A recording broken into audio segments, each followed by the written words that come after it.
पाचन तंत्र के संदर्भ की चर्चा की थी। अब इसके पश्चात पाचन की क्रियाविधि, पाचन किस प्रकार से होता है और केंचुए का आर्थिक महत्व क्या है, इस संदर्भ की हम चर्चा करेंगे।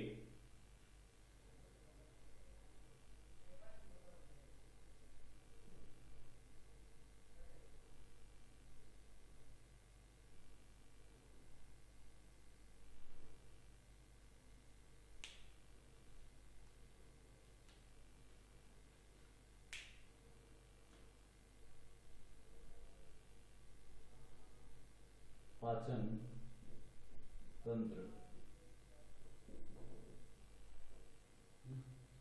पाचन तंत्र जो है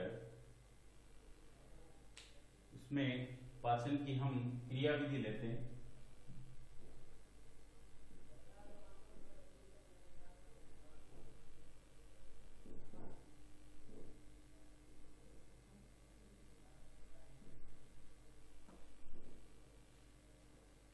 तो जो मृदा के या भोज्य कण हैं, मृदा या भोज्य कणों को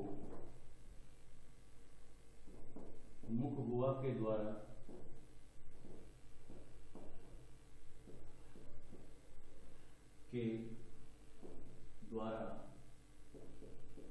अंदर की ओर, अंदर की और खींचता है। ये जो भोज्य कण हैं या मृदा के जो कण हैं, उनको मुख गुहा के द्वारा वो अंदर की ओर खींचता है, जिसे आगे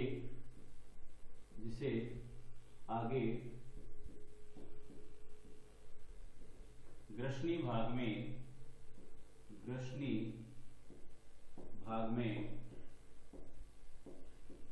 पहुंचाया जाता है।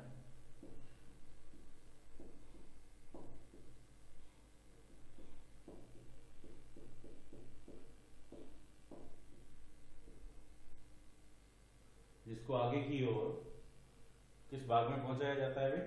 ग्रसनी भाग के अंतर्गत पहुंचाने का कार्य हो जाता है, ग्रसनी में पहुंचाते हैं। ग्रसनी भाग में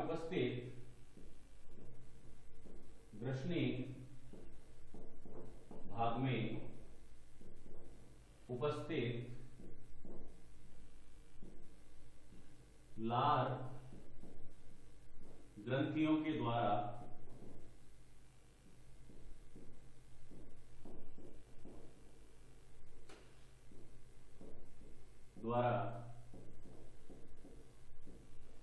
श्लेष्मा या म्यूसिन का स्त्रवण किया जाता है। श्लेष्मा या म्यूसिन का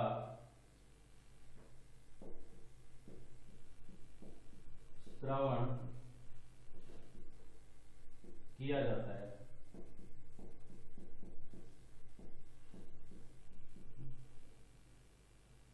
म्यूसिन जो अवयव है या श्लेष्मा जो भाग है, उसके स्त्रवण का कार्य होता है, जिसके कारण से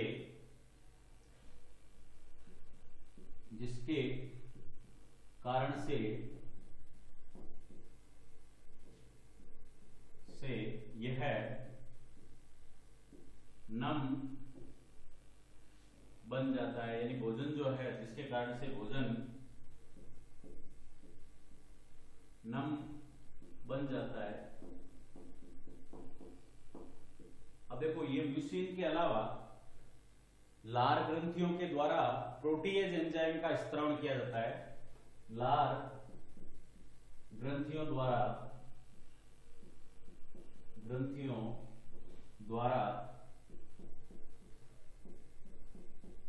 प्रोटीएज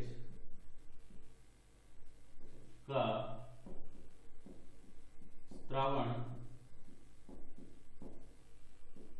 किया जाता है। जो प्रोटीन का पाचन करते हैं, प्रोटीन का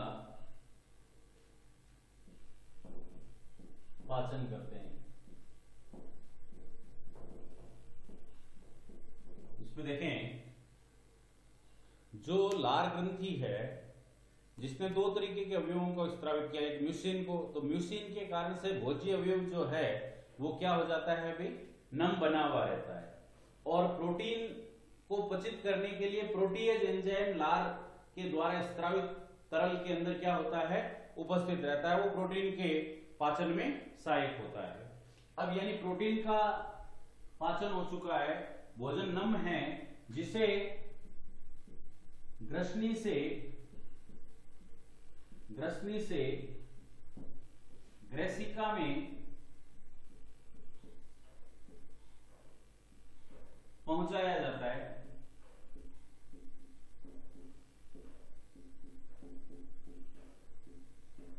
कहां ट्रांसफर करते हैं इसको, ग्रसनी से ग्रेसिका में पहुंचाया जाता है।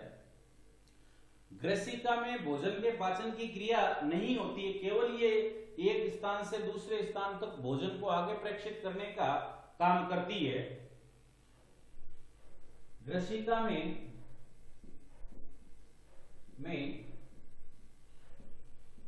भोजन का पाचन नहीं होता है। जो ग्रेसिका है उस ग्रेसिका में भोजन के पाचन की क्रिया नहीं होती है या भोजन का पाचन नहीं होगा।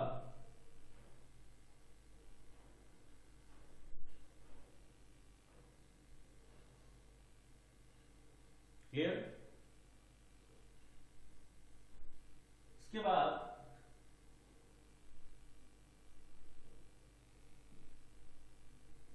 इसमें पाई जाने वाली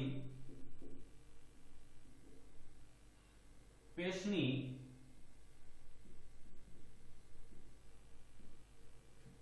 जिसमें आरेदार या दांतेदार संरचनाएं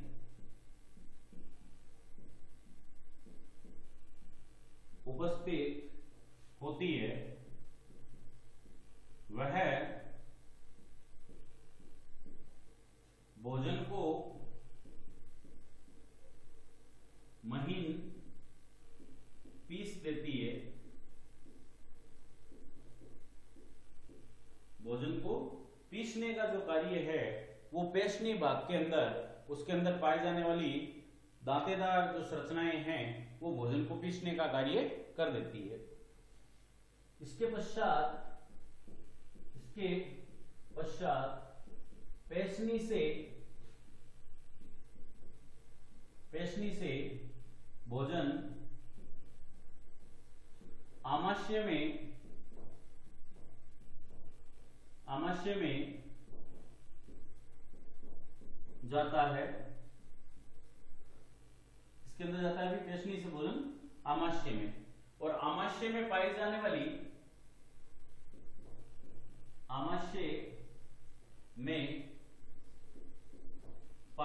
वाली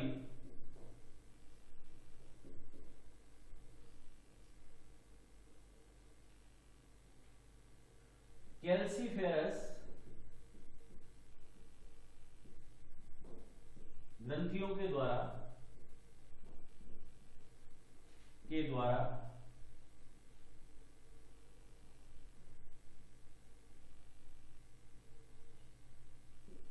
ह्यूमेरिक अम्ल का स्त्रावण, ह्यूमेरिक जो अम्ल है या ह्यूमरस जो अम्ल है का स्त्रावण किया जाता है।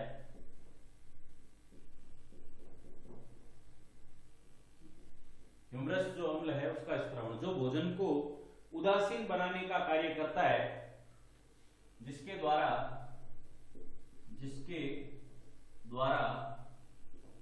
भोजन उदासीन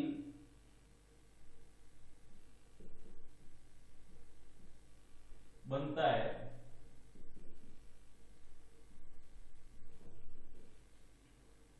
क्या होता है भाई?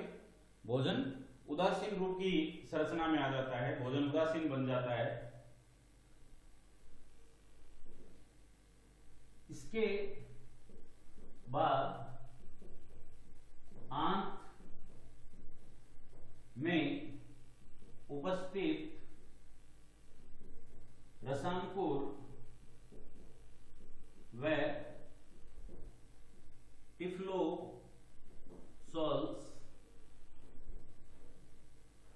के द्वारा पचित भोज्य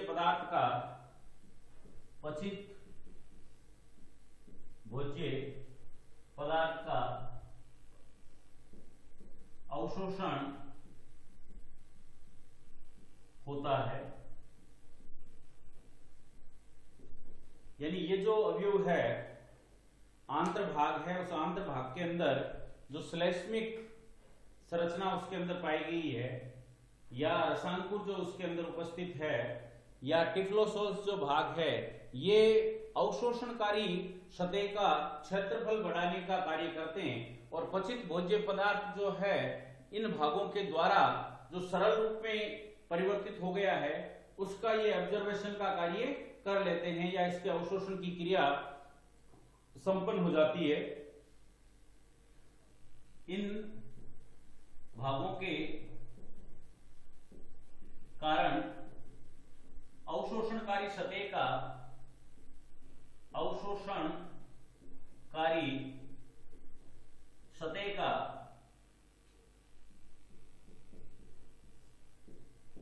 क्षेत्रफल बढ़ता है।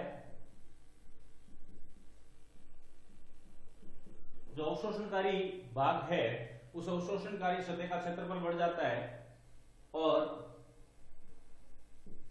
पचित भोजन के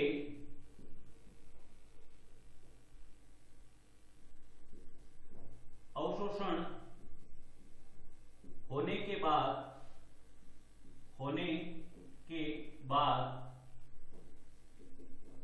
अपचित अवयव जो है, अपचित भोज्य भाग जो है, ये मूल रूप से अपचित भोज्य अवयव छोटी छोटी गोलिका यानी कास्टिंग के रूप में त्याग दी जाती है। तो ये जो कास्टिंग रूप में गोलिकाएं त्यागी गई है, ये महत्वपूर्ण रूप से भोजन का जो पाचन होने के पश्चात जो अपचित भोज्य अवयव बचा है, उस अपचित भोज्य अवयव में जो कास्टिंग या गोलिका के रूप में बाहर मुक्त हुआ है, यह भाग ही मृदा की उर्वरक क्षमता को बढ़ाता है, क्योंकि इसके अंदर कार्बन, नाइट्रोजन और फास्फोरस की जो मात्रा है, वो कास्टिंग या अपने वर्मी कंपोस्ट जो है उसकी तुलना में ज्यादा मिलती है। इस कारण से ये ज्यादा उपयोगी रूप का भाग है। ये हमने पाचन के संदर्भ की क्रिया का अध्ययन किया है। इसके पश्चात हम बात करते हैं इनके आर्थिक महत्व की। इसका आर्थिक महत्व क्या है?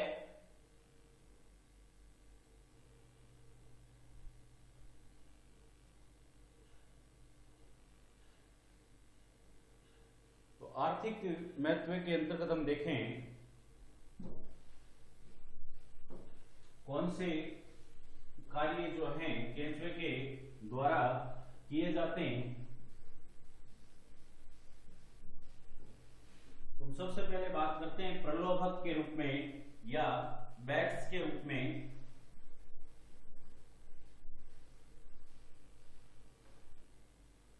प्रलोभक या बैट्स के रूप में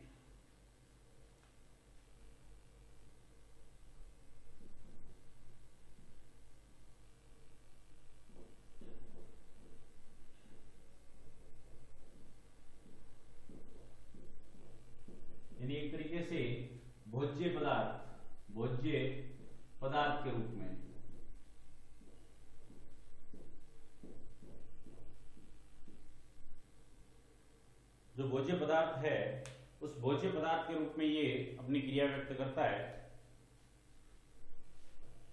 केंचुए को प्रलोभक के रूप में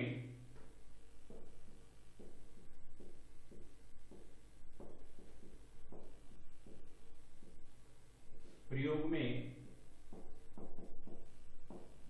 लाया जाता है।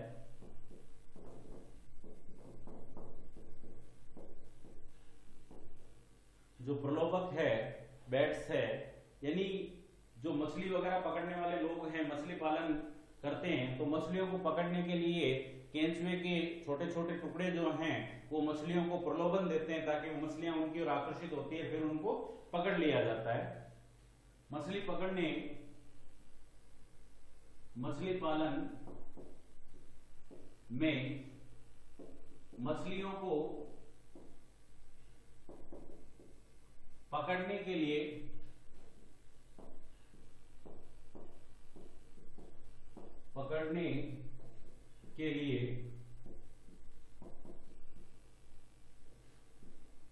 इनका प्रयोग होता है।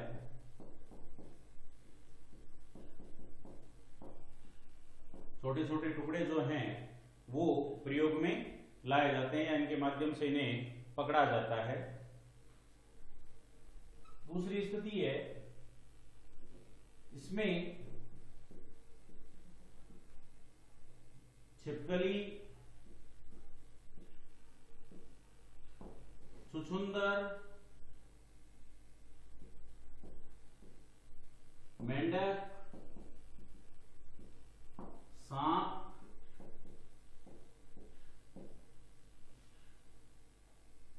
इत्यादि के भोजन के रूप में भी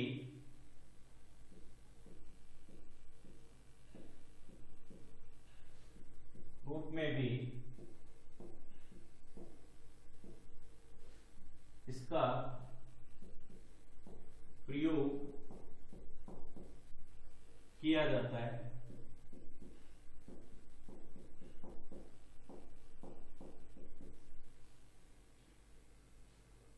जो छिपकली है, छुछुंदर, मेंढक, सांप जो हैं उनको भोजन के रूप में केंचुए को प्रयोग में लाते हैं। वो किसी भी तरीके से इसका प्रयोग करते हैं जिसके कारण से पारिस्थितिकी संतुलन की स्थिति, इकोलॉजिकल बैलेंस, पारिस्थितिकी संतुलन बना हुआ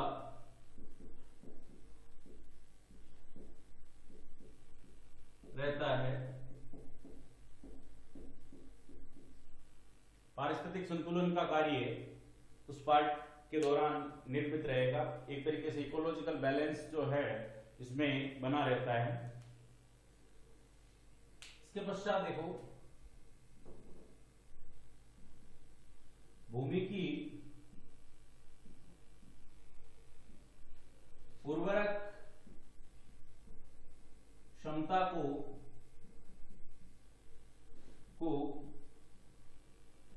बढ़ाने में सहायक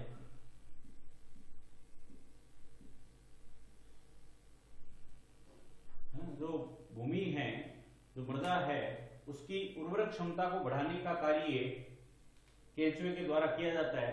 हमने पहले भी आपको बताया कि इसे किसान का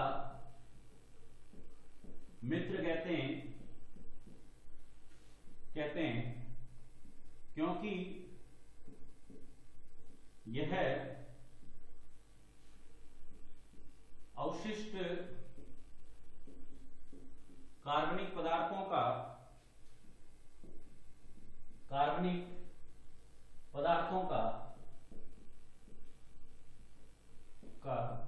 पाचन करके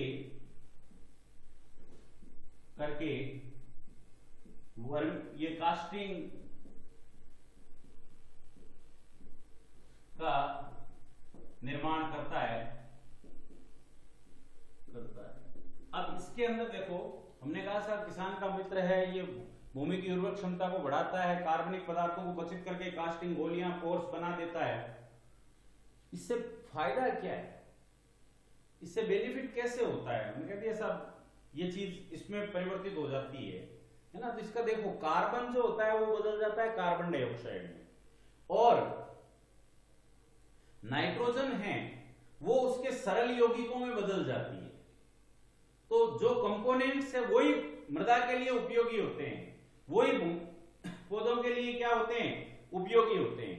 तो उसके कारण से है ना, कार्बन का CO2 में तथा नाइट्रोजन का उसके सरल यौगिकों में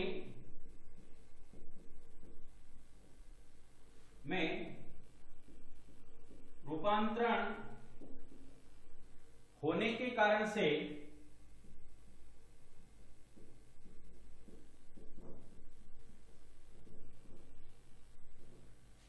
यानी जो कार्बन है उसका कार्बन डाइऑक्साइड में और नाइट्रोजन है उसका सरल यौगिक, जो नाइट्रोजन के सरल यौगिक हैं, चाहे वो अमोनिया हो, चाहे नाइट्राइट हो, चाहे नाइट्रेट हो, उसके अंदर क्या होता है, परिवर्तन होता है, ये भाग उसके अंदर बदल जाते हैं। तो उसके कारण से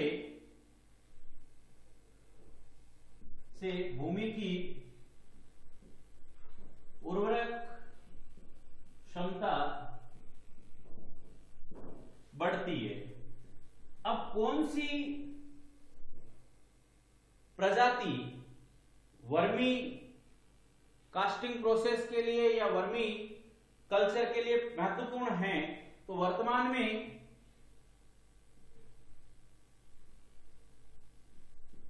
डेट्रीवोरस तथा जियोफेगस प्रजाति के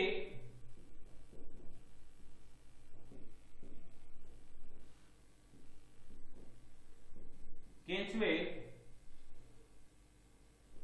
वर्मी कल्चर क्रिया हेतु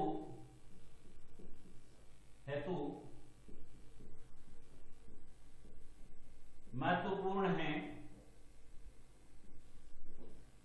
ये सदस्य जो है ये वर्मी कल्चर का कार्य कौन कौन, डेट्रीवोरस और जियोफेगस प्रजाति के जो केंचुए हैं वो इस क्रिया में अपना कार्य संपादित करते हैं या इस क्रिया को प्रदर्शित कर पाते हैं। वर्मी कल्चर के कारण पादपों में कार्बन और नाइट्रोजन का अनुपात भूमि में कम हो जाता है, जिसके कारण पादप इसे पुनः ग्रहण करने में सहायक है। अब देखो, एक है वर्मी कंपोस्ट और एक है वर्मी कल्चर। वर्मी कंपोस्ट जो अपने घरों से निकलने वाले जो कचरे हैं, हरा घास है, चारा है, इनसे जो खाद बनी है हरे अवयवों से, वो वर्मी कंपोस्ट के रूप की रचना है। और जो केंचुए के द्वारा खाद का निर्माण किया गया है वो वर्मी कल्चर का रूप है। तो इस भाग के अंदर या इस क्रिया के अंतर्गत मूल रूप में जो वर्मी कंपोस्ट की तुलना में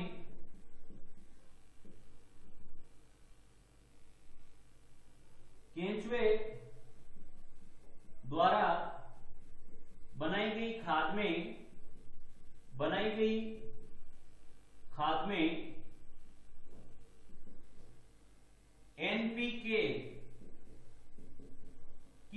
मात्रा,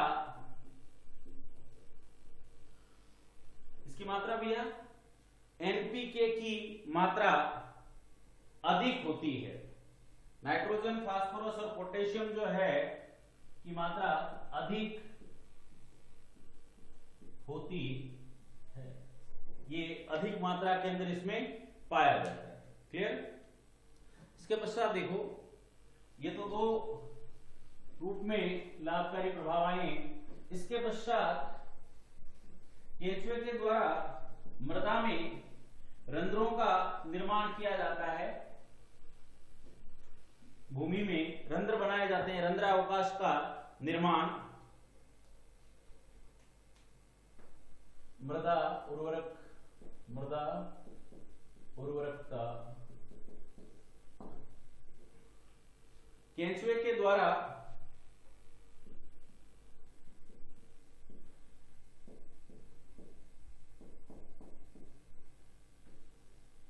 जो केंचुए हैं, केंचुए के द्वारा मृदा में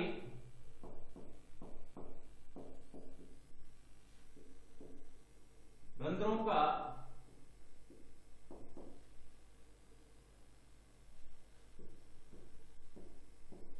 निर्माण होता है। क्या होता है अभी? रंध्र संरचना जो है वो इसके अंदर निर्मित हो जाती है, रंध्र बन जाते हैं, रंध्रावकाश बन जाते हैं, जिसके कारण वायु का संचार बढ़ जाता है। वायु के संचार की क्रिया बढ़ जाती है और मृदा की जल धारण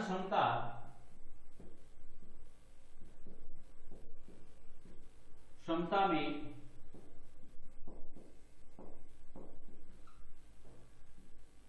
वृद्धि हो जाती है।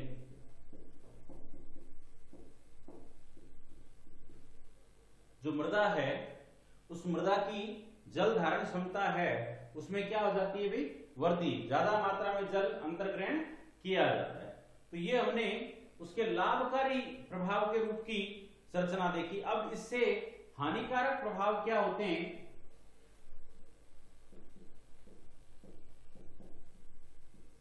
हानिकारक प्रभाव तो देखो, केंचुए के द्वारा जो रंध्र बनाए गए हैं, रंध्रों के कारण से मृदा की जो अपरदन क्रिया है, सोइल इरोजन प्रोसेस जो होती है, रंध्रावकाश के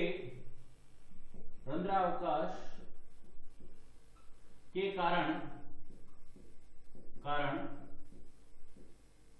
रंध्र का जो अवकाश है, रंध्र जो बने हैं, रिक्त स्थान बने हैं, रंध्र संरचनाएं, इसके कारण मृदा अपरदन की क्रिया होती है। क्या होता है अभी? मृदा अपरदन का कार्य इस भाग के द्वारा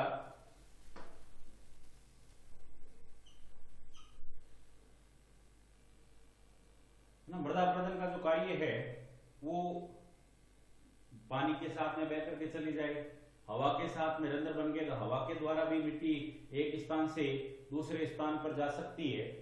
तो ये क्रिया रंध्रावकाश बनने के कारण से ऐसा संभव हो सकता है। या केंचुए कुछ परजीवियों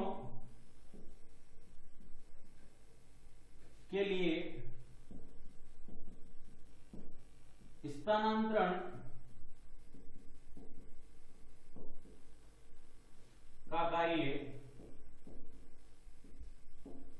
करता है। यानी केंचुए जो हैं वो परजीवियों को एक जीव से दूसरे जीव या उनको स्थान तक पहुंचाने का जो कार्य है वो इसके माध्यम से किया जाता है। जैसे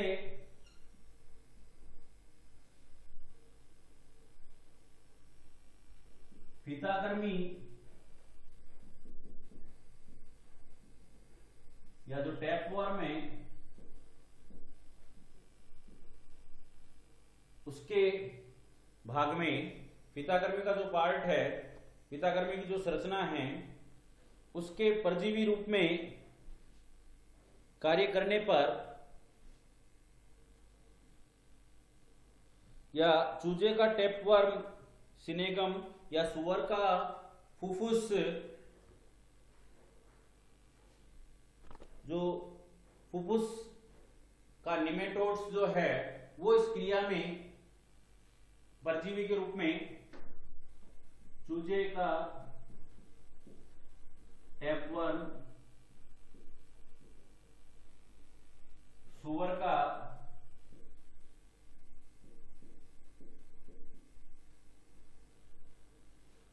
फुफ्फुसीय निमेटोड्स, तो उनके स्थानांतरण एक भाग से दूसरे भाग तक पहुंचाने में किसका योगदान रहता है, उसमें केंचुए सहायक होते हैं। और कुछ जातियों के लिए ये केंचुए हानिकारक होते हैं, है ना। कुछ जो पादप जातियां हैं उन पादप जातियों को ये क्षति पहुंचाते हैं, जैसे धान की जो फसलें हैं उसमें हानि पहुंचाने का कार्य किया जाता है। उसके अंतर्गत हम सबसे पहले देखें मलाबार के अंदर पेडुडिकोलस और एफेनेस्कस ओरिजिकोला जो जाति के सदस्य हैं। मालाबार क्षेत्र में मालाबारिया पेडुडिकोलस,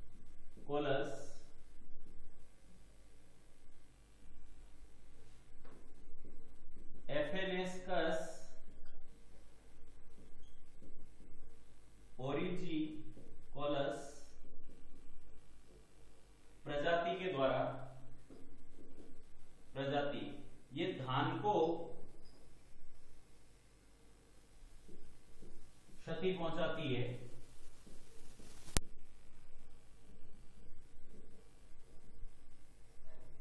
किसको क्षति पहुंचाती है भी? धान को क्षति पहुंचाने का कार्य। इसी तरीके से जो फेरेटिमा एलिनिगेटा प्रजाति जो है, फेरेनिमा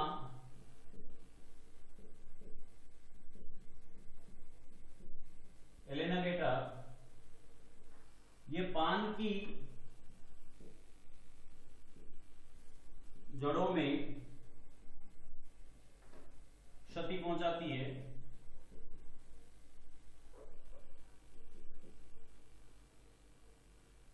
जो इलायची की फसल है उसको क्षति पहुंचाने का कार्य केंचुए की प्रजाति के माध्यम से ही संपन्न होता है। इस भाग के अंदर अगर हम देखें तो कोयम्बटूर क्षेत्र के अंदर तो ये फेरेटिमा एलिनिगेटा क्षति पहुंचाती है, और अनामलाई की जो पहाड़ियां हैं उनके अंदर पेरियोनिक्स प्रजाति के जो अनामलाई की पहाड़ियों में इलायची की फसल जो है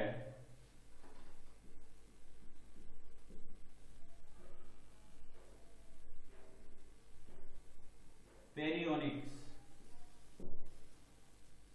फसल को क्षति पहुंचाता है, जिसके कारण से फसल को नुकसान होता है, इलायची की फसल को। क्लियर? तो ये हानिकारक प्रभाव के रूप की संरचना है। इस प्रकार से हमने केंचुए के लाभकारी और हानिकारक गुणों के बारे में चर्चा की है। अब अपनी अगली चर्चा नेक्स्ट क्लास में नए अध्याय से होगी, जिसमें हम टीडे की जीवन चक्र, उसकी रचना और उसके संक्रमण के संदर्भ की चर्चा करेंगे। धन्यवाद।